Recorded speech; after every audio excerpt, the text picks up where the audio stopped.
ایک عمل جی نہیں ہوا جی یا سمجھ لیں کہ ایک بد عملی جی نہیں ہوئی، ہاں محض خواہش کی حد تک رہی، ہاں تو کیا اس کا بھی گناہ ہوتا ہے؟ اس کا گناہ ہے، اور توبہ سے اللہ تعالیٰ کریم ہے، معاف فرما دیتا ہے۔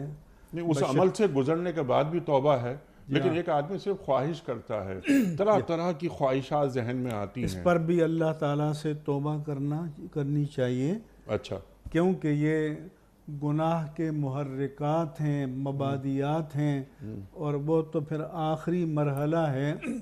تو پہلے تو قرآن نے اور اسلام نے یہ چاہا کہ ہمیں برائی کے دروازے کو بند کرنا چاہیے کہ وَقُلْ لِلْمُؤْمِنِينَ يَغُضُّوا أَبْصَارَهُمْ وَيَحْفَظُوا فُرُوجَهُمْ کہ اے رسول آپ مومنوں سے کہہ دیجئے کہ اپنی نگاہوں کو نیچی رکھیں، اپنی شرمگاہوں کی حفاظت کریں۔ یہی حکم مومنات کے لیے کہ وَقُلْ لِلْمُؤْمِنَاتِ يَغْضُضْنَ أَبْصَارَهُنَّ وَيَحْفَظْنَ فُرُوجَهُنَّ۔